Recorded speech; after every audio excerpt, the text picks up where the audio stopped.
이 나이에 원룸 월세로 살기도 그렇고 남은 돈 합쳐서 아파트 전세로 가는 건 어떠세요? 전세 사기를 당하고 쫓겨나게 생겼을 때 같은 피해자였던 박 선생님이 저에게 한 말입니다. 2년 전 남편이 갑자기 이혼하자고 했어요. 이유도 모른 채 2억을 받고 집에서 나왔습니다. 이혼 후 아들과 딸은 자기 집으로 들어오라고 했습니다. 하지만 결혼한 자식 집에 들어가는 건 부담스러웠습니다. 결국 혼자 살기로 하고 집을 알아봤습니다. 하지만 가진 돈으로는 아파트를 살 수 없었고, 그때 공인중개사가 신축 빌라를 권했습니다. 2년 된 신축이라 깨끗하고 가격도 괜찮다고 했죠. 빌라는 전세 사기가 걱정돼 거절했습니다. 하지만 등기부등본을 보여주며 문제없다고 계속 추천해줬습니다. 실제로도 깨끗했고 결국 계약하게 되었습니다. 그렇게 1년이 지났어요. 출근하려고 집을 나서는데 301호 박 선생님이 등기부등본을 다시 떼어보라고 했습니다. 불안한 마음에 주민센터에서 확인해봤습니다. 그런데 깨끗했던 등기부에 근저당이 잡혀 있었어요. 전입신고 하루 전날이었습니다. 박 선생님에게 가서 이게 어떻게 된 거냐며 등기부등본을 보여줬습니다. 그러자 박 선생님이 안타까워하며 말했습니다. 김 여사님도 당하셨네요. 전세 사기였습니다. 저를 포함해 피해자가 8명이나 됐습니다. 그날 피해자들이 모여 대책을 세웠습니다. 고소도 하고 언론 제보도 했습니다. 3개월 동안 박 선생님과 경찰서와 법원을 오갔지만 결국 빌라는 경매로 넘어갔고 전세금은 한 푼도 못 받았습니다. 그리고 새 집주인이 나타나 이사비 80만 원을 주며 2주 안에 집을 비워달라고 했어요. 남은 돈으로 원룸 월세를 갈지 아니면 자식 집으로 들어갈지 고민했습니다. 하지만 둘 다 싫었습니다. 그때 박 선생님이 제안을 했습니다. 돈을 합쳐 아파트 전세로 들어가자고, 같이 살자고 했습니다. 처음엔 말도 안 된다고 거절했지만 방법이 없어 결국 받아들였습니다. 그렇게 함께 살게 되었고 6개월 후 재혼까지 하게 됐습니다. 하지만 그 선택이 제 인생을 다시 무너뜨렸습니다. 그때 그냥 자식들 집으로 갔어야 했을까요? 제 이야기 끝까지 들어주시고 여러분들의 생각을 남겨주세요. 구독과 좋아요는 저에게 큰 힘이 됩니다.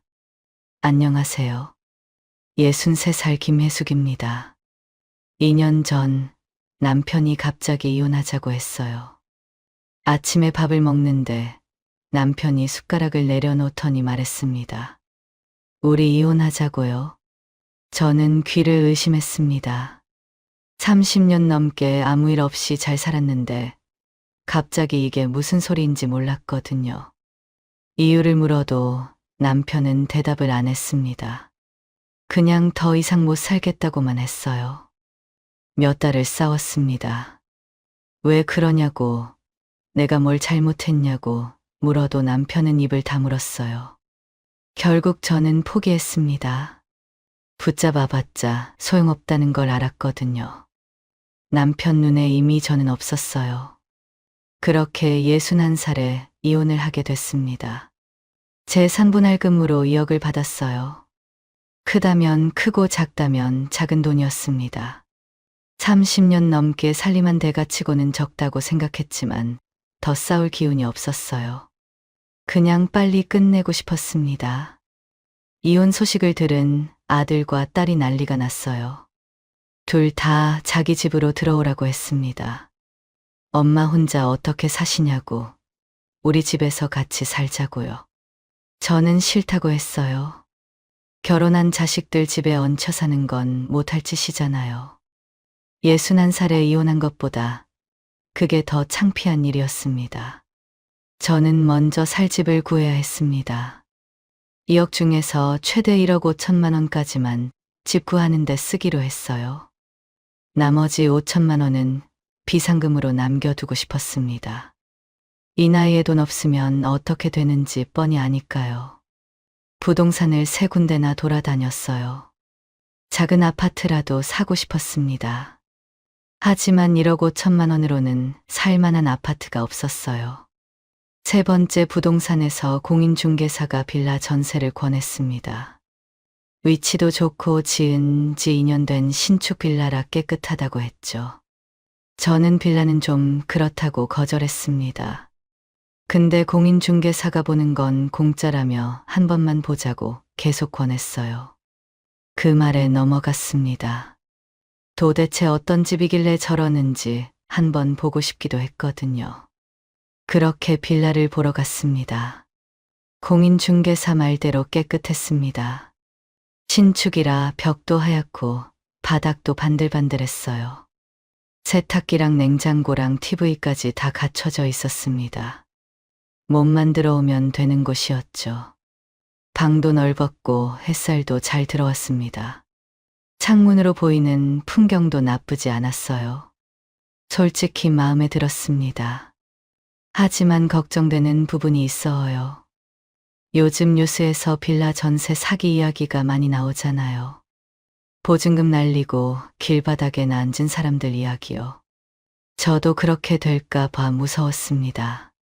공인중개사한테 물었습니다. 혹시 이 빌라 문제 없는 거 맞냐고, 전세 사기 같은 거 아니냐고요. 공인중개사가 웃으면서 서류를 꺼내 보여줬습니다. 이거 보세요. 등기부등본이에요. 깨끗하죠? 근저당도 없고 가압류도 없어요. 걱정하실 거 하나도 없습니다. 등기부등본을 보니 공인중개사 말대로 정말 깨끗해 보였어요. 아무것도 안 적혀 있었습니다. 그래도 저는 망설였어요. 조금 더 생각해 보고 싶다고 했습니다. 공인중개사가 고개를 끄덕이더니 말했어요. 네, 생각해 보세요. 근데 여기 신축이라 인기가 많아요. 어제도 보러 온 분 있었거든요. 고민하시다가 다른 분한테 채일 수도 있어요. 그 말에 마음이 조급해졌습니다. 여기 놓치면 또 어디 가서 집을 구해요. 부동산 3군데 돌아다녔는데 여기만큼 마음에 드는 곳이 없었습니다. 그리고 무엇보다 빨리 집에서 나오고 싶어요. 고민 끝에 결국 계약을 하기로 하고 계약금을 냈습니다. 공인중개사는 연신 잘 선택하신 거라고 말을 하며 계약서를 작성했습니다. 계약 후 자식들한테 집 계약했다고 말하자마자 난리가 났습니다. 엄마, 빌라요? 요즘 빌라 전세 사기 얼마나 많은데요. 뉴스 안 보세요? 저는 괜찮다고 했어요. 등기부등본도 다 확인했고 공인중개사도 문제 없다고 했다고요. 하지만 자식들은 왜 이렇게 급하게 계약했냐고, 자기들한테 먼저 물어보시지 그랬냐고 아쉬워했죠. 저는 아이들이 괜히 호들갑 떤다고 생각했어요. 그래도 아이들 말이 신경 쓰여서 다음날 등기부등본을 한 번 더 떼어봤습니다. 깨끗했습니다. 아무 문제가 없었죠. 그렇게 며칠 후 잔금을 치르고 빌라로 이사를 했습니다. 이삿짐 박스를 뜯어서 옷을 꺼내 옷장에 넣는데 갑자기 눈물이 났습니다. 왜 우는지 모르겠었어요. 슬픈 건지 억울한 건지 화가 나는 건지 그냥 눈물이 흘렀죠. 텅 빈 방에 혼자 서 있으니까 이혼한 게 실감이 났습니다. 근데 저는 곧 눈물을 닦았습니다. 울면 지는 거라고 생각했거든요. 저를 버린 그 인간한테 눈물 보이기 싫었어요. 핸드폰을 꺼내서 유튜브를 켰습니다. 신나는 트로트를 틀었어요. 볼륨을 최대로 올렸죠. 트로트 소리가 빈 방을 가득 채웠습니다. 저는 그 음악 들으면서 짐을 정리했어요. 울고 싶을 때마다 더 크게 따라 불렀죠. 다음 날 이삿떡을 맞췄습니다. 떡을 들고 빌라를 돌아다녔어요. 앞집 문을 두드리니까 젊은 여자가 나왔습니다. 신혼부부인 것 같았죠. 아랫집 301호에는 제 또래로 보이는 남자분이 살고 계셨어요. 혼자 사신다고 했습니다. 저랑 비슷한 처지인 것 같았죠. 잠깐이지만 대화를 해보니 다들 친절한 사람들 같았습니다. 며칠 지나고 일자리를 찾아봤어요. 남은 돈이 5천만 원인데 그냥 놀고 먹을 수는 없었습니다. 그리고 돈을 모아서 작은 아파트에 이사를 가고 싶었어요. 2년에 2천만 원만 모으면 빌라, 전세금에 모아둔 돈까지 하면 충분히 갈 수 있을 것 같았죠. 일자리를 찾으러 빌라 주변을 돌아다녔어요. 그러다 김밥집 유리창에 직원을 구한다는 종이를 봤습니다. 잠깐 망설이다가 문을 열고 들어갔어요. 사장님한테 일하고 싶다고 했습니다. 사장님이 저를 위아래로 훑어보더니 경험 있냐고 물었어요. 저는 솔직하게 없다고 했습니다. 근데 30년 넘게 살림했으니까 김밥 정도는 쌀 수 있고 손도 빠르다고 했죠. 사장님이 웃으면서 내일부터 나오라고 했어요. 그렇게 오전 10시부터 오후 8시까지 김밥집에서 일을 시작했습니다. 하루 종일 서 있으니까 다리가 퉁퉁 부었습니다. 몸은 고됐지만 좋은 점도 있었어요. 점심이랑 저녁을 김밥집에서 해결하니까 밥값이 안 들었거든요. 그만큼 돈을 더 모을 수 있었습니다. 일자리도 구했고 빌라 생활에도 적응했어요. 이제 인생에 봄날이 오는 것 같았습니다. 그렇게 1년이 지났어요. 김밥집 일도 익숙해졌고 빌라 생활도 편해졌습니다. 매달 조금씩 돈도 모았죠. 이대로 2년만 더 버티면 작은 아파트 살 수 있겠다 싶었어요. 그날도 평소처럼 출근하려고 현관문을 열었습니다. 그런데 301호 박 선생님이 복도에 서 계셨어요. 표정이 심상치 않았습니다. 저를 보자마자 다급하게 불렀어요. 김 여사님, 혹시 최근에 등기부등본 떼어보셨어요? 뜬금없는 질문이었어요. 등기부등본이요? 왜요? 제가 되물었습니다. 박 선생님 얼굴이 굳어졌어요. 큰일 났다면서 빨리 가서 떼어보라고 했습니다. 무슨 일이냐고 물어도 일단 직접 보시라고만 했죠. 불안한 마음이 들었지만 일단 김밥집으로 출근했어요. 점심시간이 바쁘니까요. 점심시간이 지나고 사장님한테 양해를 구하고 주민센터로 갔습니다. 등기부등본을 떼달라고 하니 직원이 종이를 출력해서 건네줬어요.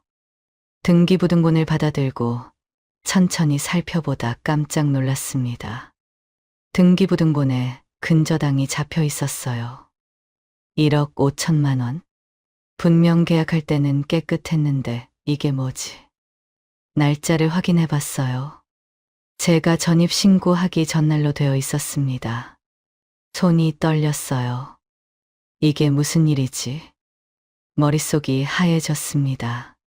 김밥집으로 돌아왔지만 일이 손에 안 잡혔어요. 김밥을 싸는데 자꾸 밥알이 삐져나왔습니다. 손님 주문도 헷갈렸죠. 사장님이 오늘 왜 그러냐고 물었지만 아무것도 아니라고 했어요.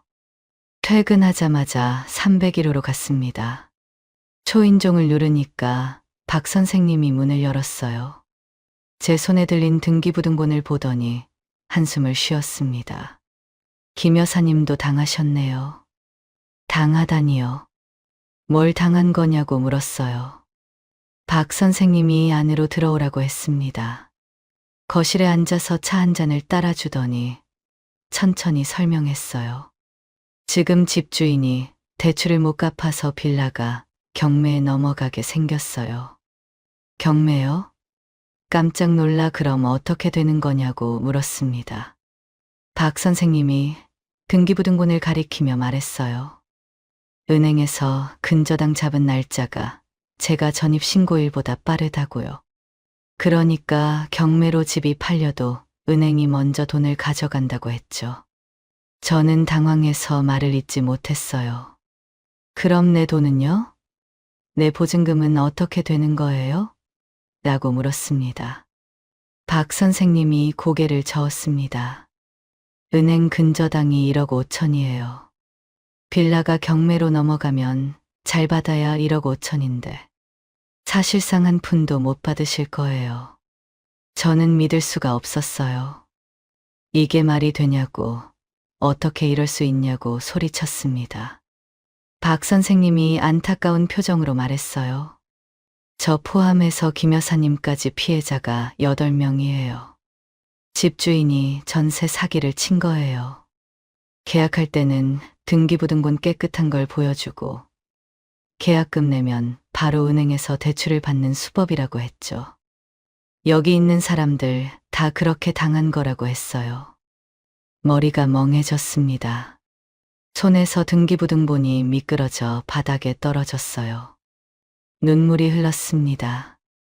참으려고 해도 참을 수가 없었어요. 1억 5천만 원. 이혼하고 받은 재산분할금의 대부분이었습니다. 한참을 울었어요. 박 선생님이 등을 토닥여 줬지만 위로가 안 됐습니다. 겨우 눈물을 그치고 물었어요. 이제 어떻게 해야 하냐고, 뭔가 방법이 없냐고요. 박 선생님이 말했습니다. 경매 시작되기 전에 피해자들 모아서 어떻게 구제받을 수 있는 방법이 없는지 논의해 볼 생각이라고요. 변호사도 만나보고 언론에도 제보해 보자고 했죠. 저는 힘없이 고개를 끄덕였어요. 그리고 집으로 돌아왔습니다. 그날 밤 한숨도 못 잤어요. 눈을 감으면 등기부등본에 적힌 숫자가 떠올랐습니다. 근저당 1억 5천만 원. 그 글씨가 눈앞에서 아른거렸어요. 이불을 뒤집어 쓰고 억지로 눈을 감아봤지만 소용없었죠. 새벽 내내 뒤척이다가 결국 포기하고 일어났습니다. 날이 밝자마자 부동산으로 갔어요. 부동산 앞에 도착했는데 문이 닫혀 있었습니다. 혹시 야반도주한 건 아닌가 싶어서 가슴이 철렁했어요. 전화를 걸었습니다. 신호음만 울리고 안 받았어요. 1번, 2번, 3번. 계속 안 받았습니다. 부동산 앞 벤치에 앉아서 계속 전화를 걸었어요. 4번, 5번, 6번. 손가락이 아플 정도로 눌렀습니다. 7번, 8번. 혹시 번호를 바꾼 건 아닐까? 9번, 10번. 11번째에 겨우 연결이 됐어요. 여보세요? 하는 목소리가 들렸습니다. 그 목소리를 듣자마자 화가 치밀어 올랐어요. 저도 모르게 소리를 질렀죠. 왜 속였어요? 등기부등본 깨끗하다면서요. 지나가던 사람들이 쳐다봤지만 신경 안 썼습니다. 공인중개사가 대답했어요. 목소리가 지쳐 있었죠. 자기도 피해자라고 정말 몰랐다고 했습니다. 피해본 사람이 여기 빌라만 있는 게 아니라 다른 곳도 있다고요. 피해자분들이 계속 찾아오고 난리치는 바람에 영업도 못하고 있다고 했어요. 저는 참을 수가 없었습니다. 당신이 책임지라고, 당신 때문에 이렇게 된 거 아니냐고 소리쳤어요. 공인중개사도 목소리를 높였습니다. 자기가 왜 책임을 지냐고 모른다고요. 그러더니 전화를 끊어버렸어요. 뚜뚜뚜 하는 소리만 들렸습니다. 한참을 그 자리에 서 있었어요. 손에 들린 핸드폰을 내려다봤습니다. 다리에 힘이 풀려 그 자리에 주저앉았죠. 지나가는 사람들이 이상한 눈으로 쳐다봤지만 신경 쓸 여유가 없었습니다. 한참을 그렇게 앉아 있다가 겨우 일어났어요. 일할 기분은 아니지만 그래도 출근은 해야 했습니다. 출근을 해 평소처럼 김밥도 싸고 손님 응대도 했어요. 하지만 머릿속은 온통 다른 생각뿐이었습니다. 퇴근 시간이 됐어요. 집으로 돌아가는 길이 무거웠습니다. 다리가 천근만근이었어요. 평소에는 10분이면 도착하는 거리가 20분이 걸렸죠. 겨우 빌라에 도착했는데 우편함에 뭔가 꽂혀 있었습니다. 갈색 봉투였어요. 아무 생각 없이 뜯어봤죠. 경매 개시 결정 통지서. 그 글씨를 보는 순간 머리가 멍해졌어요. 어제까지만 해도 어떻게든 되겠지 싶었는데 통지서를 받아드니까 현실이 느껴졌습니다. 진짜 경매에 넘어가는구나. 내 보증금이 진짜 날아가는구나. 힘없이 계단을 올라갔어요. 4층까지 올라가는데 다리가 후들거렸습니다. 손잡이를 붙잡고 한 계단 한 계단 올라갔죠. 현관문 앞에 도착했는데 누군가 저를 불렀어요. 박 선생님이었습니다. 지금 자기 집에 피해자분들이 다 모였다고 잠시 올 수 있으시냐고 했습니다. 저는 힘없이 고개를 끄덕이고 301호로 갔죠. 문을 열고 들어가니 사람들이 가득했어요. 좁은 거실에 7, 8명이 앉아 있었습니다. 다들 얼굴이 벌겋게 달아올라 있었어요. 누군가는 울고 있었고 누군가는 주먹으로 바닥을 치고 있었죠. 고함 소리가 방 안을 가득 채웠습니다. 집주인을 죽여버려야 한다는 소리, 우리가 뭔 죄냐는 소리, 평생 모은 돈이라는 소리. 다들 절규하고 있었어요. 저는 구석에 서서 그 광경을 봤습니다. 정신이 멍해져 무슨 말을 하는지 귀에 안 들어왔습니다. 머릿속에는 다른 소리가 맴돌았어요. 아들 목소리였죠. 엄마 빌라는 위험해요. 딸 목소리도 들렸습니다. 왜 저한테 먼저 안 물어보셨어요? 그때 왜 그 말을 안 들었을까? 왜 그렇게 급하게 계약했을까? 정신을 차려보니 박 선생님이 사람들을 진정시키고 있었어요. 이렇게 소리 질러봤자 달라지는 거 없다고. 우리가 뭘 할 수 있는지 생각해야 한다고요. 사람들이 조금씩 조용해졌습니다. 박 선생님이 설명을 시작했어요. 일단 피해자 단톡방을 만들었다고 했습니다. 그리고 여기 빌라 말고 다른데 피해자가 더 있다며 그분들까지 모아서 언론에 제보하고 변호사를 만나서 어떻게든 돈을 받을 방법을 찾아보자고 했습니다. 다들 고개를 끄덕였어요. 그게 최선이었으니까요. 한 사람씩 핸드폰 번호를 교환하고 집으로 돌아갔습니다. 집에 와 소파에 앉아서 핸드폰을 봤습니다. 단톡방에 글이 쉴 새 없이 올라왔어요. 다들 저마다 사연이 있었습니다. 퇴직금 전부 넣은 사람, 부모님 유산으로 전세 들어온 사람, 신혼집이라고 보증금 넣은 젊은 부부. 읽다 보니 눈물이 났어요. 그때 박 선생님이 단톡방에 글을 올렸습니다.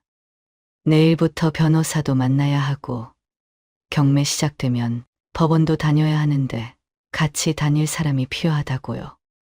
하지만 아무도 대답을 안 했습니다. 다들 직장인이라 시간이 안 된다고 했어요. 저는 한참을 망설이다가 글을 올렸습니다. 저라도 괜찮으면 도와드릴게요. 박 선생님이 바로 답장을 보냈어요. 고맙습니다. 내일 아침에 연락드리겠습니다. 핸드폰을 내려놓고 멍하니 앉아 있었습니다. 그때 전화가 왔어요. 아들이었습니다. 갑자기 엄마 생각나서 전화했다며 잘 지내시냐고 물었죠. 아들 목소리를 듣는 순간 저도 모르게 눈물이 핑 돌았어요. 억지로 웃으면서 잘 지낸다고 대답했습니다. 아들이 목소리가 이상하다며 무슨 일 있으시냐고 물었어요. 말하고 싶었습니다. 엄마 전세 사기당했어. 1억 5천 날릴 것 같아. 그 말이 목까지 올라왔어요. 근데 입이 안 떨어졌습니다. 그때 빌라 계약했다고 했을 때 난리치던 아들 얼굴이 떠올랐거든요. 내가 뭘 했어요? 빌라는 위험하다고 했잖아요. 그런 말들이 나올 것 같았거든요. 저는 아무 일 없다고, 잘 지내니까 걱정하지 말라고 하고 전화를 끊었습니다. 핸드폰을 내려놓자마자 눈물이 쏟아졌어요. 소리 내서 울었습니다. 아무도 없는 빈 방에서 혼자 울었어요. 그날 밤도 잠을 설쳤습니다. 눈을 감으면 1억 5천만 원이라는 숫자가 떠올랐거든요. 뒤척이다가 겨우 잠이 들었는데 눈 뜨니까 아침이었어요. 몸은 천근만근이었지만 어쨌든 일어나야 했습니다. 출근 시간이니까요.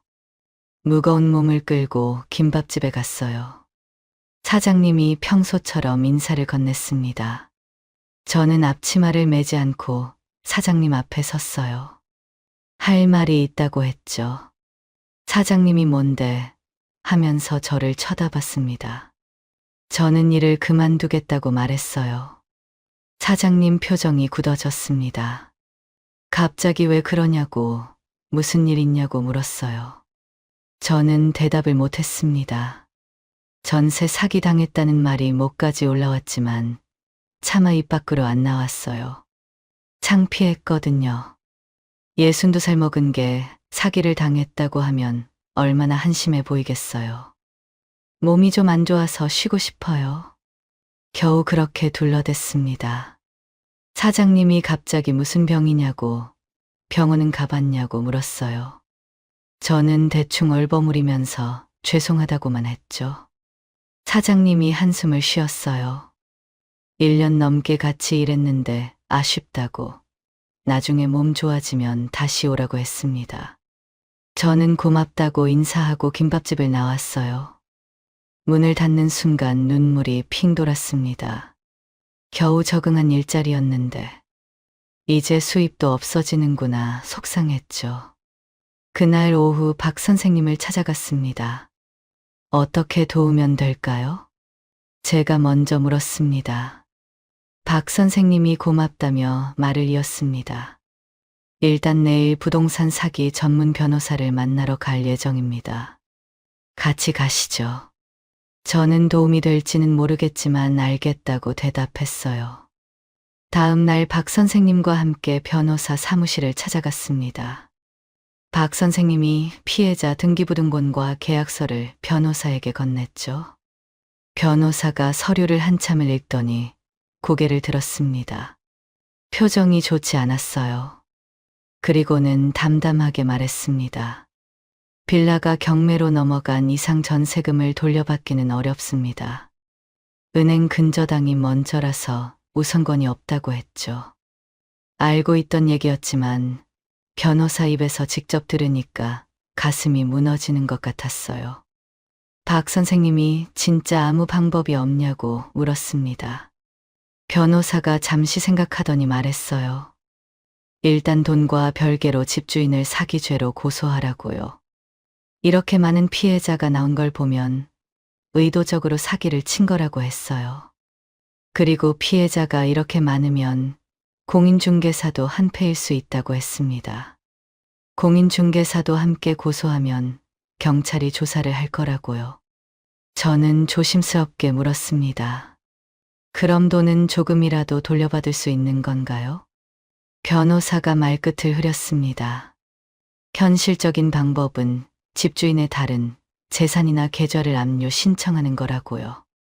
사기죄가 밝혀지면 그 돈을 피해자들끼리 나눠받을 수 있다고 했어요. 하지만 보통 이런 경우에는 이미 돈을 다 빼돌려 놓은 상태라 크게 기대는 하지 말라고 했죠.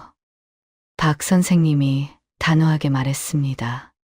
그래도 해볼 수 있는 건 다 해보겠다고요. 변호사가 고개를 끄덕이면서 고소장 작성을 도와주겠다고 했어요. 그렇게 상담을 마치고 사무실을 나오는데 다리에 힘이 풀렸습니다. 박 선생님이 제 팔을 잡아주셨어요. 괜찮으시냐고 물었죠. 저는 괜찮다고 했지만 괜찮지 않았습니다. 그날 이후로 매일 박 선생님과 함께 다녔어요. 경찰서에 가서 고소장을 접수하고 법원에 가서 서류를 떼고 다른 피해자들 만나서 회의하고 하루가 어떻게 가는지 몰랐습니다. 한 달이 지나고 2달이 지났어요. 경찰 조사가 시작됐습니다. 집주인은 잠적한 상태였어요. 공인중개사는 자기는 몰랐다고 발뺌을 했죠. 증거를 모으고 진술서를 쓰고 끝이 없었습니다. 그렇게 3개월이 지났습니다. 경찰 조사는 계속 진행 중이었고 법원 절차도 남아 있었어요. 끝이 안 보였죠. 문제는 돈이었습니다. 김밥집을 그만두고 나서 수입이 없었어요. 매일 돌아다니다 보니 교통비도 들고 밥값도 들었죠. 비상금으로 남겨둔 5천만 원이 야금야금 줄어들고 있었습니다. 어느 날 밤 통장을 확인해 봤어요. 잔액이 4천만 원 초반이었습니다. 3개월 만에 거의 1,000만 원이 빠져나간 거였어요. 이 속도로 가면 오래 못 버틸 것 같았습니다. 한숨이 나왔어요. 보증금 1억 5천은 이미 날린 거나 마찬가지고 남은 돈마저 줄어들고 있었습니다. 앞으로 어떻게 살아야 할지 막막했어요. 어느 날 우편함에 또 봉투가 꽂혀 있었습니다. 경매 낙찰 통보서였어요. 떨리는 손으로 뜯어봤죠. 낙찰가는 1억 4천만 원이었습니다. 은행 근저당이 1억 5천인데 낙찰가가 그것보다 낮았어요. 그 말은 우리한테 돌아올 돈이 한 푼도 없다는 뜻이었죠. 피해자 단톡방에 소식을 알렸습니다. 경매 낙찰됐다고, 배당금 0원이라고요. 잠시 조용하더니 욕설이 섞인 글들이 올라오기 시작했습니다. 다들 분노하고 있었어요. 3개월 동안 발품 팔고 변호사 만나고 경찰서 다니고 그 고생이 다 헛수고가 된 거였죠. 저는 핸드폰을 꺼버렸어요. 더 이상 보고 싶지 않았습니다. 소파에 앉아서 멍하니 천장을 바라봤어요. 머릿속이 텅 비어 있었습니다. 아무 생각도 안 났어요. 그냥 천장만 봤죠. 며칠 동안 집 밖에 안 나갔습니다. 밥도 제대로 안 먹었어요. 하루 종일 소파에 앉아서 멍 때리며 시간을 보냈죠. 앞으로 어떻게 살아야 하는 건지 답이 안 보였습니다. 3일째 되던 날이었어요. 초인종이 울렸습니다. 누군가 싶어서 인터폰을 봤어요. 웬 50대 남자가 서 있었습니다. 처음 보는 얼굴이었죠. 택배 아저씨인가 싶어서 문을 열었어요. 안녕하세요. 저 새 집주인입니다. 새 집주인이요? 순간 머리가 멍해졌어요. 경매로 집이 넘어갔으니까 새 주인이 생긴 거였죠. 그 남자가 차갑게 말했습니다. 집을 비워주셔야 합니다. 저는 아무 말도 못했어요. 새 집주인이 주머니에서 봉투를 꺼냈습니다. 선심 쓰듯이 내밀었죠. 이사비 50만 원이에요. 이거 받으시고 2주 안에 집 비워주세요. 50만 원이요? 1억 5천을 날렸는데 50만 원 주면서 나가라고요? 저는 봉투를 받지 않았습니다. 갈 곳이 없다고, 못 나간다고 했어요. 그 남자 표정이 굳어졌습니다. 이렇게 나오시면 저도 법대로 할 수밖에 없어요. 서로 얼굴 붉히지 말고 이거라도 받고 나가세요. 저는 더 이상 듣고 싶지 않아 문을 닫아버렸습니다. 쾅 하고 소리가 났죠. 닫힌 문 밖에서 그 남자 목소리가 들렸습니다. 2주예요. 2주. 발소리가 멀어지고 나서야 저는 그 자리에 주저앉았어요. 다리에 힘이 풀렸습니다. 2주. 2주 안에 나가라고. 어디로요? 갈 데가 없는데요. 한참을 그렇게 앉아 있다가 박 선생님한테 전화를 걸었어요. 새 집주인이 다녀갔다고 했더니 박 선생님도 그렇다고 했어요. 자기도 방금 그 사람 만났다고요. 박 선생님이 지금 술 마시고 있는데 같이 하실 거면 오시라고 했습니다. 저는 알겠다고 하고 301호로 갔어요. 문을 열고 들어가니 박 선생님이 거실 바닥에 앉아 계셨어요. 앞에 소주병 2개가 비어 있었습니다. 얼굴이 벌겋게 달아올라 있었죠. 저는 깜짝 놀랐어요. 왜 이렇게 많이 드셨냐고 물었습니다. 답답해서요. 술이라도 안 마시면 미칠 것 같아서. 박 선생님 목소리가 떨렸어요. 저도 옆에 앉았습니다. 박 선생님이 제 앞에 빈잔을 놓고 소주를 따라줬어요. 저는 말없이 받아서 마셨습니다. 술을 마시면서 박 선생님이 이런저런 이야기를 하셨어요. 아내랑 어떻게 이혼하게 됐는지, 자식들이랑은 왜 연락을 안 하는지, 이 빌라에는 어떻게 오게 됐는지. 술김에 하는 이야기였지만 다 진심이었습니다. 듣고 있자니 참 딱했어요. 저도 남편한테 갑자기 이혼당해서 억울하고 처량한 신세가 됐지만 그래도 자식들이 있어서 든든했거든요. 전화하면 받아주고 걱정해주고. 근데 박 선생님은 정말 혼자였습니다. 의지할 사람이 아무도 없었어요. 한참 술을 마시다가 박 선생님이 물었어요. 김 여사님은 이제 어떻게 하실 거예요? 저는 대답을 못했습니다. 술잔만 만지작거렸어요.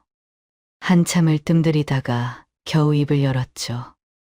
어떻게 해야 할지 모르겠어요. 저도 그 보증금이 거의 전 재산이었거든요. 그러면서 박 선생님은 어떻게 하실 거냐고 물었어요. 박 선생님이 힘없이 대답했습니다. 저도 마찬가지예요. 그 말 이후로 서로 말이 없었어요. 그냥 술잔만 기울였습니다. 창밖이 어두워지고 있었어요. 시계를 보니 밤 10시가 넘었습니다. 저는 일어나면서 들어가 보겠다고 했어요. 박 선생님이 고개를 끄덕였습니다. 집으로 돌아와서 소파에 앉았어요. 술 기운이 조금 올라왔지만 머리는 맑았습니다. 2주 안에 나가야 하는데 어디로 가지? 남은 돈이 4천만 원 정도인데 그걸로 어디를 가나요? 자식들한테 가면 되긴 해요. 아들도 딸도 이혼할 때 자기 집으로 오라고 했으니까요. 근데 그건 못 하겠었어요. 62살 먹은 게 자식들한테 얹혀 사는 꼴이라니. 며느리 눈치 보면서 밥 먹고 사위한테 짐 대고. 그건 죽어도 싫었습니다. 그렇다고 여기서 버틸 수도 없었어요. 법대로 한다고 했으니까 명도 소송 들어오면 어차피 끌려나가는 거였죠. 이러지도 저러지도 못하고 밤새 고민했어요. 눈을 감아도 잠이 안 왔습니다. 머릿속이 복잡했어요. 결국 한숨도 못 자고 아침을 맞았습니다. 눈이 퉁퉁 부어 있었고 얼굴도 엉망이었어요. 세수를 하고 소파에 앉았는데 머리가 멍했습니다. 밤새 고민했는데도 답이 안 나왔거든요. 그때 초인종이 울렸어요. 누군가 싶어서 인터폰을 봤습니다. 어제 그 새 집주인이었어요. 또 왔구나. 한숨이 나왔죠. 안 열어주고 싶었지만 어차피 피할 수 없는 일이었습니다. 문을 열었어요. 새 집주인이 어제보다는 부드러운 표정으로 말했습니다. 버틴다고 버틸 수 있는 게 아니라고요. 사정은 들어서 알고 있다고. 안타까워서 이삽이라도 드리려는 거라고 했어요. 그러면서 주머니에서 봉투를 꺼냈습니다. 이거 80만 원이에요. 어제보다 조금 더 넣었어요. 이거 받으시고 2주 안에 집 비워주세요.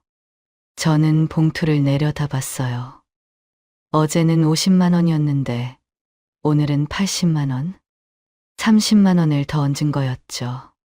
그렇다고 1억 5천만 원에 비하면 아무것도 아니었지만요. 한참을 망설였습니다. 어차피 버티는 건 의미가 없었어요.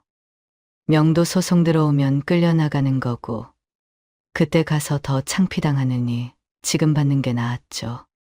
저는 결국 봉투를 받아들었습니다. 새 집주인 얼굴이 환해졌어요. 잘 생각하셨다면서 미소를 지었습니다. 그 웃음이 얄미웠지만 아무 말도 안 했어요. 그냥 문을 닫았습니다. 닫힌 문 밖에서 2주 후에 오겠습니다. 하는 소리가 들렸어요. 발소리가 멀어지고 나서야 저는 손에 든 봉투를 내려다봤습니다. 80만 원. 이게 뭐라고. 허탈한 웃음이 나왔어요. 봉투를 받기는 했는데 이제 어디로 가야 할지 막막했습니다. 소파에 앉아서 멍하니 있다가 오후가 돼서야 겨우 일어났어요. 부동산에 가봐야겠다고 생각했죠. 어차피 나가야 하니까 갈 곳을 찾아야 했으니까요. 집 근처 부동산에 들어갔습니다. 공인중개사가 어떤 집 찾으시냐고 물었어요. 저는 전세를 구하고 싶다고 했습니다. 예산이 얼마냐고 물어서 4천만 원 정도라고 했어요. 공인중개사 표정이 미묘해졌어요. 컴퓨터를 몇 번 두드리더니 고개를 저었습니다. 4천만 원으로는 이 근처에서 전세 구하기 어렵다고요.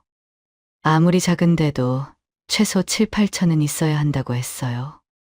그럼 뭘 구할 수 있냐고 물었더니 원룸 월세밖에 없다고 했습니다. 보증금 1,000에 월세 45만 원짜리가 있다고요. 관리비까지 하면 매달 50만 원 넘게 나간다고 했어요. 50만 원이요. 수입이 없는데 매달 50만 원씩 나가면 얼마 못 버틸 것 같았습니다. 저는 생각해 보겠다고 하고 부동산에 나왔어요. 집으로 돌아오는 길이 무거웠습니다. 어떻게 해야 할지 더 모르겠었어요. 아직 2주 남았으니까 조금 더 생각해 보자. 그렇게 마음먹었어요. 그렇게 일주일이 지났습니다. 빌라에서 한두 명씩 이사를 나가기 시작했어요. 이삿짐 트럭이 오고 짐을 싣고 떠나고 매일 그런 광경이 보였죠. 복도가 조용해졌어요. 인기척이 줄어들었습니다. 빌라가 비어갈수록 불안해졌어요. 나만 남으면 어떡하지? 이 빈 건물에 혼자 있으면 어떡하지? 밤마다 잠이 안 왔습니다. 일주일째 되던 날 불안한 마음에 301호로 갔어요. 박 선생님이라도 계시면 좀 안심이 될 것 같았거든요. 초인종을 눌렀습니다. 잠시 후 박 선생님이 문을 여셨어요. 박 선생님 얼굴을 보니까 그나마 마음이 놓였어요. 아직 안 가셨구나. 박 선생님이 무슨 일이냐고 물었습니다. 저는 혹시 이사 나가셨나 궁금해서 왔다고 했어요. 솔직히 말하기가 좀 부끄러웠거든요. 불안해서 왔다고 하기가요. 박 선생님은 웃으면서 차 한잔 하자고 들어오라고 했습니다. 박 선생님이 직접 따뜻한 유자차를 타주셨어요. 따뜻한 차를 한 모금 마시는데 박 선생님이 물었습니다. 김 여사님은 어떻게 갈 곳은 구하셨어요? 저는 한숨이 나왔습니다. 찻잔을 내려놓고 고개를 저었죠. 아직이요? 아직 못 구했어요. 박 선생님이 의아한 표정을 지었어요. 왜 아직이냐고, 자식들도 있는데 급한 대로 자식들한테 가면 되지 않냐고 하셨습니다. 저는 손을 내저었어요. 절대 안 된다고요.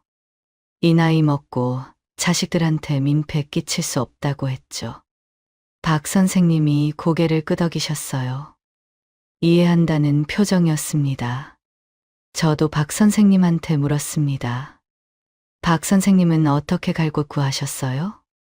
박 선생님이 쓴웃음을 지으셨어요. 자기도 갈 곳이 없어서 막막하다고요. 다행히 빚은 없는데 남은 돈으로는 집을 못 구한다고 하셨습니다. 저도 격하게 동의했어요. 안 그래도 부동산 갔다 왔는데 가지고 있는 돈으로는 월세밖에 못 구한다고요. 보증금 500에 월세 45만 원. 관리비까지 하면 매달 50만 원 넘게 나가는데 수입도 없이 그걸 어떻게 감당하겠냐고 한숨을 쉬었습니다. 박 선생님이 그럼 이제 어떻게 할 거냐고 물었어요. 저는 한참을 뜸들였습니다. 찻잔만 만지작거렸어요. 뭐라고 대답해야 할지 모르겠었거든요. 어쩔 수 없이. 원룸 월세로 가야 하지 않겠어요. 겨우 그렇게 말했어요. 박 선생님도 한숨을 쉬셨습니다. 우리 나이에 일하는 것도 힘든데 매달 월세 내는 거 쉽지 않을 거예요.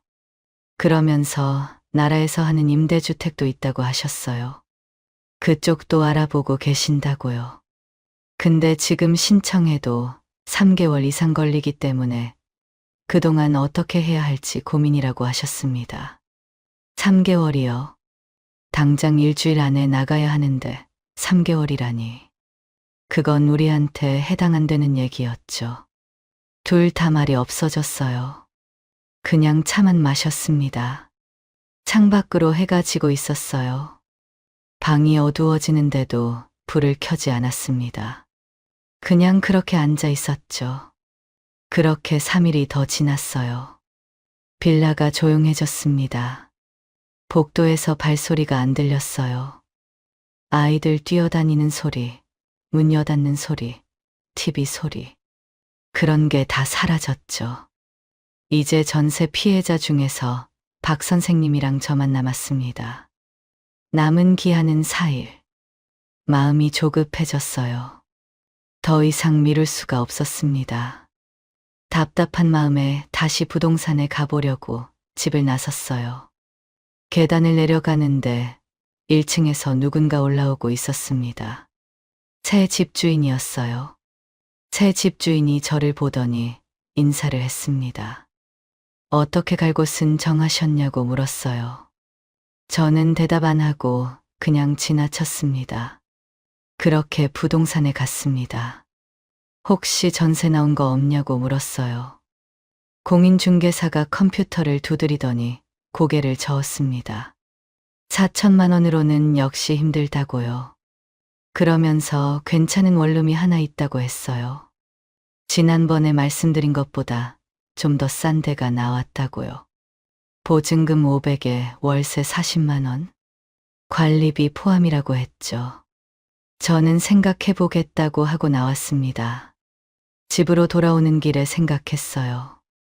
이제 4일밖에 안 남았는데 원룸으로 갈 건지 아니면 자식들한테 갈 건지 결정을 해야 한다고요. 그날 저녁 저는 핸드폰을 들었습니다. 아들 번호를 눌렀어요. 이혼할 때 자기 집으로 들어오라고 했던 아들이거든요. 미안하지만 일단 한 달만 있게 해달라고 해볼 생각이었어요. 한 달만 있으면서 임대주택도 신청하고 일자리도 알아볼 생각이었습니다. 신호음이 울렸습니다. 2번, 3번. 어떻게 말해야 할지 머릿속으로 정리했어요. 엄마가 사실은 전세 사기를 당해서. 아니, 그건 너무 직접적이고. 엄마가 지금 사는 집을 나가게 돼서. 그것도 이상하고. 한참을 고민하는데 아들이 전화를 받았어요. 엄마, 무슨 일이세요? 아들 목소리가 어두웠습니다. 평소랑 달랐어요. 저는 무슨 일 있냐고 물었죠. 아들이 한숨을 쉬었어요. 요즘 경기가 안 좋아서 회사가 힘들다고요. 구조조정 얘기가 나오고 있다고 했습니다. 이직을 해야 하나 고민 중이라며 목소리에 지친 기색이 역력했어요. 근데 엄마는 왜 전화하셨어요? 무슨 일 있으세요? 아들이 물었습니다. 저는 입을 열었다가 다물었어요. 아들이 저렇게 힘들어하는데 엄마가 전세 사기 당해서 갈 데가 없다고 하면 얼마나 걱정하겠어요. 그 짐까지 지우고 싶지 않았어요. 아니야, 그냥 안부 전화야. 갑자기 내 목소리가 듣고 싶어서. 저는 그렇게 말했습니다. 아들이 네 하고 대답했어요. 그러면서 나중에 시간 되면 밥 한번 먹자고. 요즘 바빠서 못 갔다고 미안하다고 했습니다. 저는 괜찮다고 바쁘면 안 와도 된다고 하고 전화를 끊었어요. 핸드폰을 내려놓고 한숨을 쉬었습니다. 역시 자식들한테 가는 건 아니야. 자식들도 힘든데 엄마까지 떠안으면 얼마나 부담이겠어요. 그건 못해요. 그날 밤도 잠이 안 왔어요. 천장을 보면서 생각했습니다. 이제 남은 건 원룸뿐이구나. 어쩔 수 없다. 내일 부동산 가서 계약해야겠다. 보증금 500에 월세 40만 원짜리요. 마음에 안 들어도 어쩔 수 없었죠. 갈 데가 없으니까요. 그때 핸드폰이 울렸어요. 박 선생님이었습니다. 시간 되시면 술 한잔 하자고요. 저는 알겠다고 하고 301호로 갔죠. 문을 열고 들어가니 박 선생님이 또 혼자 술을 드시고 있었습니다. 소주병이 벌써 하나 비어 있었어요. 저를 보더니 반갑게 맞아주셨죠. 역시 김 여사님밖에 없어요. 이제 다들 떠나고 우리 둘만 남았네. 박 선생님 목소리가 쓸쓸했습니다. 저도 옆에 앉았어요. 박 선생님이 제 앞에 빈잔을 놓고 술을 따라 주셨습니다. 술을 한 잔 마시는데 박 선생님이 말씀하셨어요. 젊은 사람들은 사기당해도 다시 일어설 기회가 있다고요. 돈 벌 시간이 있으니까요.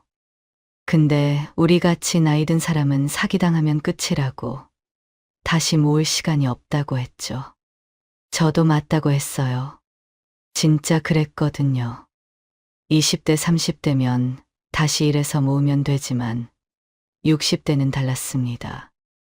몸도 안 따라주고 써주는 데도 없고 평생 모은 돈 날리면 그걸로 끝이에요. 서로 말없이 술잔을 채워주며 마셨습니다. 그때 박 선생님이 물었어요. 이제 3일 남았는데 어떻게 하실 거냐고요. 저는 한숨을 쉬며 내일 원룸 계약할 거라고 했습니다. 박 선생님이 원룸 가면 월세 부담되지 않겠냐고 하셨어요. 그래도 어쩔 수 없죠. 방법이 없으니까요. 당장 갈 곳이 없으니 원룸이라도 가서 다른 방법을 찾아봐야죠. 저는 그렇게 대답했어요. 그러면서 박 선생님한테 물었습니다. 박 선생님은 어디 가실 곳 정하셨냐고요. 박 선생님은 대답 안 하고 술잔만 드셨어요. 그게 대답이었죠. 아직 못 정하셨구나. 한동안 말없이 술만 마셨습니다. 소주병이 또 하나 비었어요. 둘 다 취기가 올랐죠. 그때 박 선생님이 입을 여셨어요. 혹시 김 여사님? 말을 하다가 멈추셨습니다. 저는 뭐냐고 물었어요. 박 선생님이 고개를 저었습니다. 아니라고, 쓸데없는 소리였다고요. 저는 궁금했지만 더 묻지 않았어요. 술을 한 잔 더 마셨습니다. 그런데 잠시 후 박 선생님이 또 뭔가 말하려다가 입을 다무셨어요. 저는 이번에는 그냥 넘어가지 않았습니다. 할 말 있으시면 하세요. 괜찮아요. 박 선생님이 한참을 뜸들이셨어요. 술잔을 만지작거리면서요. 뭔가 꺼내기 어려운 말인 것 같았습니다. 김 여사님, 원룸 월세 가시는 거 힘드시지 않으세요? 저는 힘들다고 했어요. 솔직히 너무 막막하다고요. 박 선생님이 천천히 말씀하셨습니다. 제가 가지고 있는 돈이랑 김 여사님이 가지고 있는 돈을 합치면 작은 아파트 전세로 들어갈 수 있을 것 같은데 어떠세요? 저는 순간 귀를 의심했어요. 뭐라고요? 같이 살자고요? 박 선생님이 제 표정을 보더니 얼른 덧붙이셨어요. 이상한 뜻이 아니라고, 그냥 돈을 합쳐서 집을 구하자는 거라고요. 각자 방 쓰면서요. 저는 고개를 저었습니다. 아무리 그래도 어떻게 생판남인 박 선생님이랑 같이 살아요. 3개월 동안 같이 다녔다고 해도 남은 남이잖아요. 무슨 말이 나올지도 모르고요. 죄송한데 그건 힘들 것 같아요. 저는 그렇게 말했습니다. 박 선생님이 고개를 끄덕이셨어요. 역시 힘들겠죠. 쓸데없는 소리였어요. 미안합니다. 박 선생님이 민망해 하시면서 술잔을 비우셨어요. 저도 괜히 미안해졌습니다. 박 선생님 입장에서는 그것도 방법이라고 생각하셨을 텐데요. 그 뒤로는 서로 말이 없었어요. 그냥 술만 마셨습니다. 분위기가 어색해졌죠. 소주가 다 떨어지고 저는 일어났어요. 들어가 보겠다고 했습니다. 집으로 돌아오는데 발걸음이 무거웠습니다.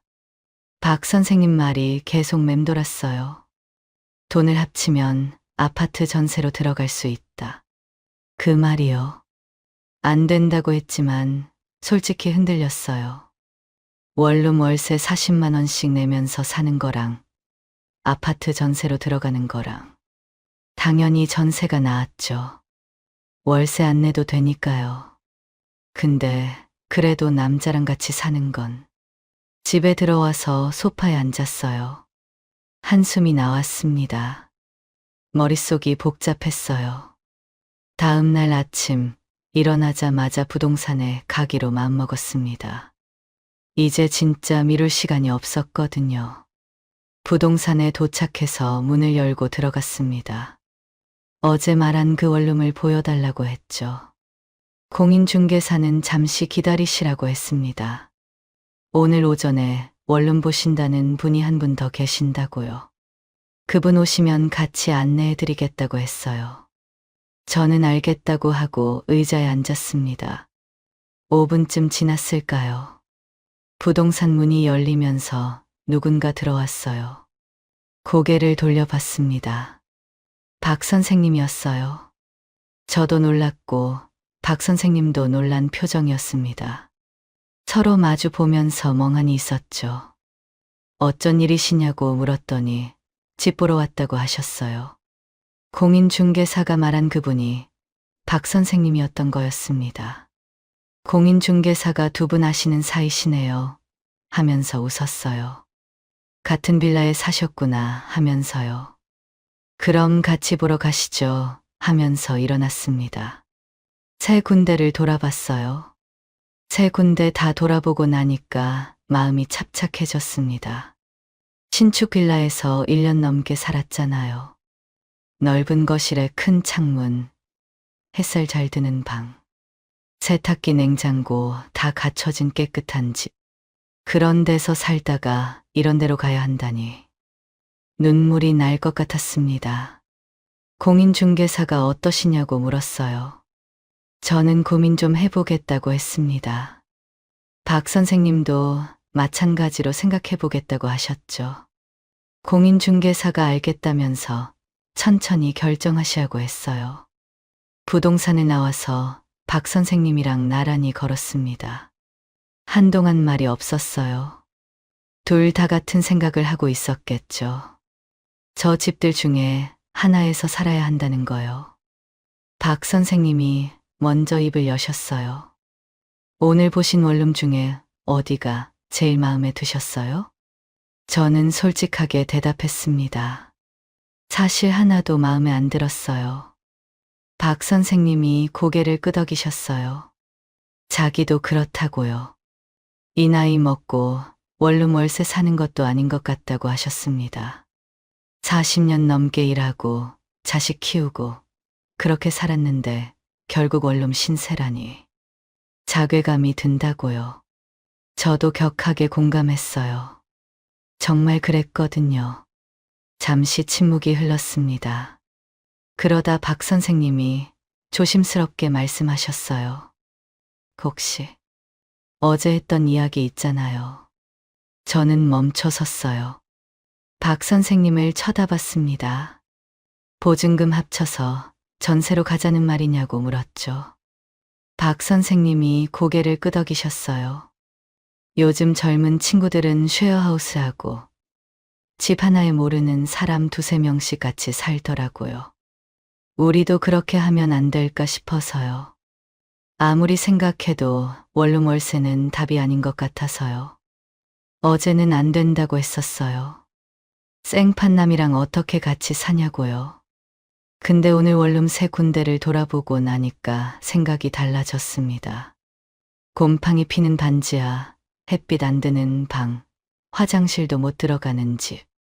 저런 데서 혼자 월세 내면서 살 바에야 생각해 볼게요.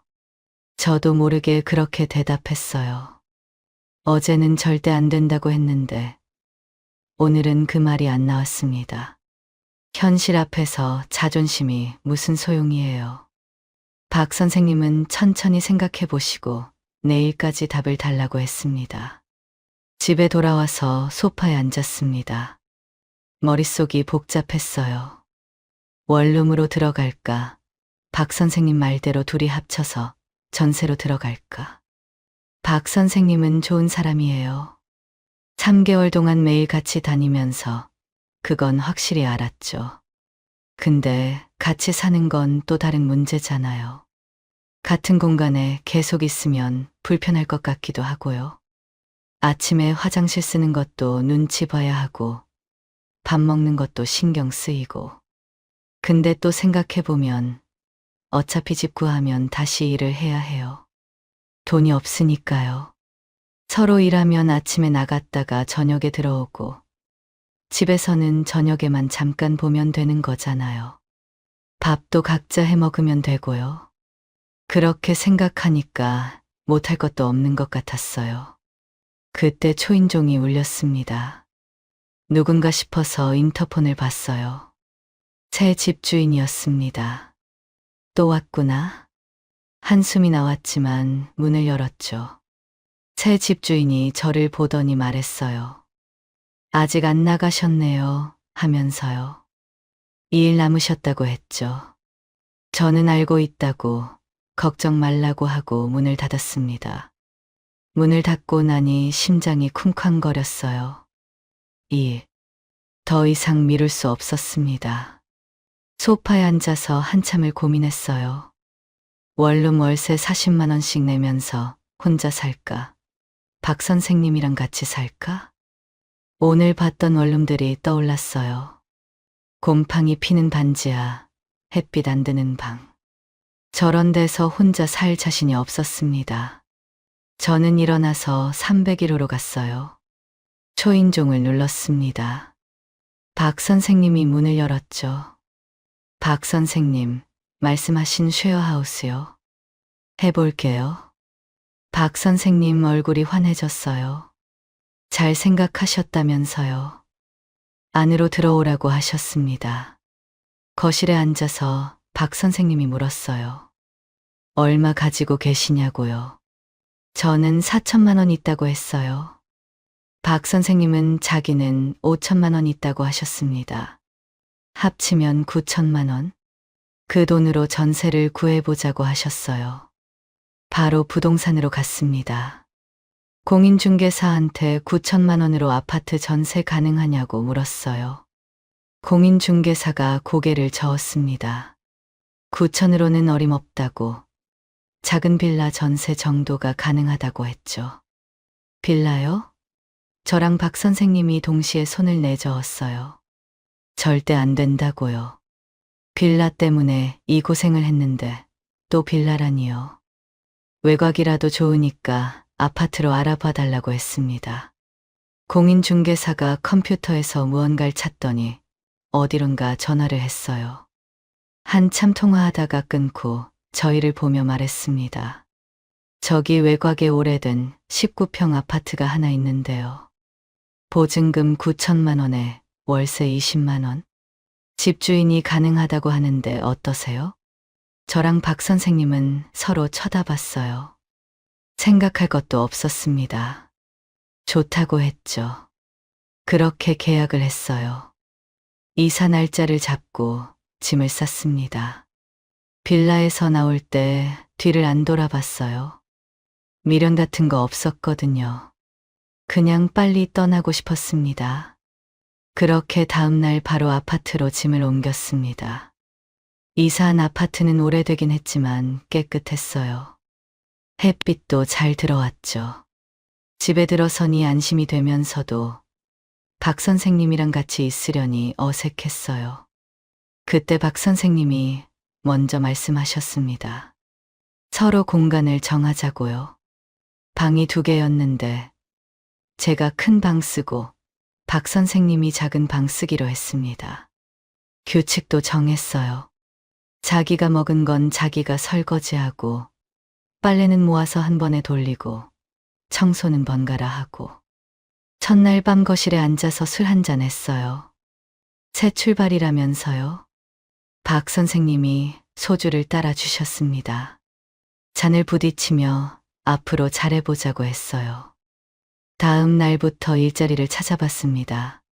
저는 예전에 일했던 김밥집에 연락했어요. 사장님이 반갑게 맞아주셨죠. 다시 와도 되냐고 했더니 당연하다고 언제든 오라고 하셨어요. 박 선생님은 근처 주차장 관리인으로 일하기로 했다고 하셨습니다. 그렇게 서로 일을 하다 보니 집에서 만날 일이 생각보다 없었어요. 저는 아침에 나가서 저녁까지 김밥집에서 밥 먹고 왔고, 박 선생님도 하루 종일 주차장에 계셨거든요. 걱정했던 것보다 훨씬 편했습니다. 주말이 되면 거실에 같이 앉아서 TV를 봤어요. 이런저런 이야기도 나눴죠. 자식 이야기, 옛날 이야기, 앞으로 이야기. 대화가 잘 통했어요. 3개월이 지나니까 부부 아닌 부부처럼 됐습니다. 아침에 일어나면 누가 먼저랄 것도 없이 커피를 내리고, 저녁에 들어오면 자연스럽게 안부를 물었어요. 이제는 너무 편했습니다. 잠만 따로 자지 부부나 다름없었죠. 그렇게 3개월이 더 지났어요. 어느 날 저녁 박 선생님이 소주를 한 병 사오셨습니다. 거실에 앉아서 술을 마시는데 박 선생님이 조심스럽게 말씀하셨어요. 김 여사님, 우리 그냥 합치는 건 어떨까요? 저는 무슨 말인지 몰라서 쳐다봤어요. 박 선생님이 말을 이었습니다. 몇 년 후면 서로 연금도 나올 거고, 지금처럼 같이 일하면 몇 년 후에 모은 돈으로 더 좋은 데로 이사도 갈 수 있어요. 혼자보다 둘이 낫지 않겠어요? 저는 술잔을 내려놓았어요. 박 선생님이 저를 보고 계셨습니다. 진심이 담긴 눈이었어요. 솔직히 저도 그 생각을 안 한 건 아니었어요. 6개월 동안 같이 살면서 정이 많이 들었거든요. 이 사람이랑 계속 이렇게 살면 나쁘지 않겠다 싶었죠. 좋아요. 저는 그렇게 대답했습니다. 박 선생님 얼굴이 환해졌어요. 고맙다고, 잘해보자고 하셨습니다. 저도 고개를 끄덕였어요. 62살에 이런 일이 생길 줄은 몰랐지만 나쁘지 않았습니다. 결국 저희는 재혼을 하게 됐어요. 아들한테 전화했습니다. 엄마가 재혼한다고요. 아들이 깜짝 놀랐어요. 잠시 말이 없더니 축하한다고 했습니다. 딸은 아들보다 더 좋아했어요. 잘 됐다면서요? 엄마 혼자 사시는 거 걱정됐는데 이제 안심이라고 했죠. 혼인신고도 했고 아파트 보증금도 남편 명의로 합쳤습니다. 이제 진짜 부부가 된 거였죠. 그날 저녁 남편이 앞으로 계획을 말했어요. 지금 둘 다 일하니까 조금만 아끼면 1년에 2,500만 원 정도 모을 수 있다며, 3년만 고생하면 지금 사는 아파트 정도는 살 수 있을 거라고 했죠. 3년만 참고 고생해요. 그러면 우리 집이 생기는 거예요. 남편 말을 들으니까 희망이 보이는 것 같았어요. 결혼하길 잘했다고 생각했습니다. 그렇게 열심히 일했어요. 저는 김밥집에서 아침부터 저녁까지 일했습니다. 힘들었지만 혼자가 아니니까 버틸 수 있었어요. 퇴근하면 남편이 집에 있었거든요. 같이 밥 먹고, TV 보고, 이야기하고. 그게 좋았습니다. 그렇게 1년이 지났어요. 어느 날 아침이었습니다. 남편이 먼저 출근하고 저도 김밥집 갈 준비를 하고 있었어요. 그때 초인종이 울렸습니다. 누군가 싶어서 인터폰을 봤어요. 50대쯤 돼 보이는 남자였습니다. 처음 보는 얼굴이었죠. 문을 열었어요. 누구세요? 남자가 대답했습니다. 집주인이라고요. 집주인이라는 말에 심장이 철렁했어요. 잘못한 것도 없는데 마음이 불안해졌습니다. 빌라에서 한 번 안 좋은 기억이 있어서 그런 것 같았죠. 무슨 일이시냐고 물었습니다. 집주인은 월세가 2달째 밀렸는데 연락도 안 되고 해서 직접 찾아왔다고 했죠. 저는 돈 관리는 남편이 해서 잘 모른다고 했어요. 근데 속으로 생각했습니다. 2달 치면 40만 원인데 40만 원 때문에 여기까지 찾아온 건가 하고요. 그때 집주인이 말했어요. 2달치 120만 원, 오늘까지 꼭 넣어주세요. 안 그러면 저도 더 이상 봐드릴 수 없습니다. 저는 밀린 월세를 듣고 깜짝 놀랐습니다. 120만 원이요? 2달치가 왜 120만 원이에요? 월세 20만 원 아니에요? 집주인이 의아한 표정을 지었습니다. 남편분이 말 안 하셨나 보네요. 하면서요. 계약이 변경됐다고 했어요. 무슨 계약이 바뀌었냐고 물었어요. 집주인이 설명했습니다. 몇 달 전에 남편한테 연락이 와서 급하게 돈이 필요해서 그렇다며 보증금 깎고 월세를 올리면 안 되겠냐고 했대요. 사정을 해서 결국 보증금 3천에 월세 60으로 계약을 바꿨다고 했어요. 보증금 6천만 원을 남편한테 돌려줬다고요. 저는 머리가 멍해졌어요. 일단 남편한테 말해보겠습니다. 겨우 그렇게 말하고 집주인을 돌려보냈어요. 문을 닫고 나니 다리에 힘이 풀렸습니다. 소파에 주저앉았어요. 6천만 원. 나한테 말도 없이 무슨 일이지. 그날 김밥집에서 일이 손에 안 잡혔어요. 손님 주문도 헷갈리고 김밥도 제대로 못 샀습니다. 사장님이 오늘 왜 그러냐고 물었지만 아무것도 아니라고 했어요. 퇴근하고 집에 왔습니다. 남편이 거실에서 TV를 보고 있었어요. 저는 TV를 껐습니다. 남편이 의아한 표정으로 저를 쳐다봤어요. 오늘 집주인 다녀갔어요. 남편 표정이 굳어졌습니다. 어떻게 된 거예요? 설명해봐요. 남편이 입을 열지 않았어요. 그냥 고개를 숙이고 있었습니다. 빨리 말해요. 저도 모르게 소리를 질렀어요. 1년 동안 같이 살면서 한 번도 안 그랬는데 그날은 참을 수가 없었습니다. 남편이 고개를 숙인 채 말했어요. 미안해요. 그 한마디에 가슴이 철렁 내려앉았습니다. 뭔가 크게 잘못됐구나. 직감적으로 알았어요. 남편이 천천히 입을 열었습니다. 당신한테는 3년 정도 고생하면 이사도 하고 할 수 있다고 했는데 계산해보니까 힘들겠더라고요. 그래서 이렇게는 안 되겠다 싶어서 빨리 돈을 모으고 싶은 욕심에 보증금이랑 모은 돈으로 주식을 했대요. 요즘 주식이 좋다길래 2~3배로 불려서 이사 가려고 했다고 했죠. 저는 한숨을 쉬었어요. 그래서 어떻게 됐냐고 물었습니다. 남편이 또 미안하다고 했어요. 미안하다고만 하지 말고 말을 해봐요. 어떻게 된 거예요? 어떻게 됐길래 월세까지 밀려요? 남편이 한참 뜸을 들이다가 말했습니다. 다 잃었어요. 저는 귀를 의심했어요. 뭐라고요? 다 잃었다고요? 그게 말이 돼요? 남편이 설명했어요. 처음에 주식이 떨어지니까 만회하려고 사고 팔고 했대요. 그러다 보니까 다 잃었다고요. 300만 원 남았다고요. 저는 그 자리에 주저앉았어요. 다리에 힘이 풀렸습니다. 왜 상의도 없이 혼자 결정해요? 저도 모르게 소리를 질렀어요. 남편이 말하면 하지 말라고 할까봐 그랬다고. 미안하다고 했습니다. 저는 떨리는 목소리로 물었어요. 그럼 6천만 원 중에 300만 원 남은 거냐고요. 남편이 고개를 더 숙였어요. 그러더니 작은 목소리로 말했습니다. 8,500만 원?